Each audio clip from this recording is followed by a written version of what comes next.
তারাতলা বিপর্যয় কাণ্ডে প্রাক্তন মেয়র ফিরহাদ হাকিম তার বিরুদ্ধে অভিযোগ দায়ের। ফিরহাদের বিরুদ্ধে তারাতলা থানায় অভিযোগ দায়ের করল ভারতীয় জনতা মজদুর সেল। পাশাপাশি কাউন্সিলর আনোয়ার খান এবং শামস ইকবালের বিরুদ্ধেও অভিযোগ দায়ের। তারাতলা থানার সামনে বিক্ষোভ দেখান ভারতীয় জনতা মজদুর সেলের কর্মী সমর্থকরা। ফিরহাদ হাকিমের গ্রেফতারের দাবিতে বিক্ষোভের পরই তারাতলা থানায় লিখিত অভিযোগ দায়ের ভারতীয় জনতা মজদুর সেলের।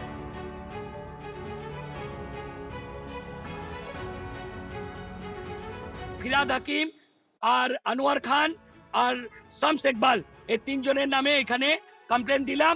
একটা বড় এখানে ওসি সাহেব বললেন বড় কেস দায়ের হয়েছে, এইটাও ওর মধ্যে চলে যাবে। আর আমরা বলেছি ওনাকে অ্যারেস্ট করতে হবে, বলেছে কি সব গঠন হয়ে গেছে, অনেক তাড়াতাড়ি আপনি রেজাল্ট দেখতে পারবেন। সোমবার অবধি বড়বাবু টাইম দিয়েছে, যদি গ্রেপ্তার যদি না করে তারাতলা থানার ওসি বা তাহলে আগামী দিনে আমরা আরো 10,000 লোক নিয়ে তারাতলা থানা আমরা আন্দোলন করব।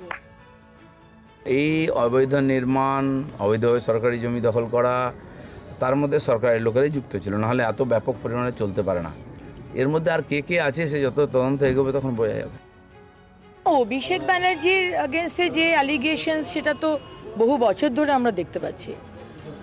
আমাদের ফিরহাদ হাকিম মহাশয়কে গ্রেপ্তার করলেই যে অভিষেক ব্যানার্জিকে গ্রেপ্তার করার সুবিধা হবে তা নয়। এও এক বিরাট হস্তি, এবং তারাতলার বিষয়ে আমি প্রশ্ন তুলেছিলাম যে যদি ওই কালীচরণ বাবুকে যদি অ্যারেস্ট করা হয়, যিনি ওএসডি ছিলেন, তাহলে সমস্ত পেপারে তো ফিরহাদ হাকিম মহাশয়ের সই রয়েছে, তাহলে তাকে অ্যারেস্ট করা হবে না কেন? এটা আমার মনে হয়েছিল যে তাকেও অ্যারেস্ট করা দরকার, এবং ভারতীয় মজদুর সংঘ থেকে যে করা হয়েছে এটা আমি ধন্যবাদ জানাই। তারাতলা বিপর্যয়ে ফিরহাদ হাকিমের গ্রেফতারি চেয়ে এবার ডেডলাইন বেঁধে দিলেন কুণাল ঘোষ। কি বললেন? অন্যায় করে থাকলে বিকেল 5টার মধ্যে গ্রেফতার করা হোক প্রাক্তন মেয়রকে, দাবি বেলেঘাটার বিধায়কের।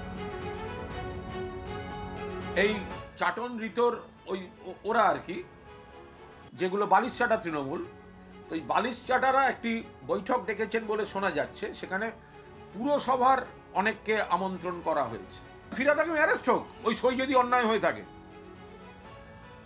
আর যদি আজকে সন্ধ্যেবেলা দেখা যায় তাকে দিয়ে কুনকি হাতির কাজ করানো হচ্ছে, পুরপিতাদের ফোন করা হচ্ছে যে ওখানে চলো ওদের কাছে, তাহলে এটা প্রমাণিত হবে যে শুভেন্দুবাবু ওটা দেখিয়েছেন শুধুমাত্র ওকে চাপে রাখার জন্য, যাকে দিয়ে পুরসভার কাউন্সিলরদের ভাঙানো যায়। যদি 5টার মিটিংয়ে ওখানে ববি হাকিম বসে থাকে এবং কাউন্সিলরদের নিয়ে বসে থাকে, তাহলে প্রমাণিত হবে যে বিধানসভায় ওই নথি দেখানোটা মুখ্যমন্ত্রীর চাপের রাজনীতি, ন্যায় বিচারের রাজনীতি নয়।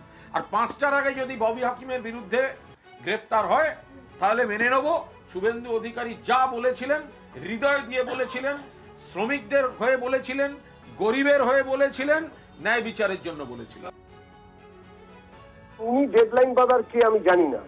দ্বিতীয়ত, যা হবে প্রশাসন করবেন, রাজ্য সরকার করবেন।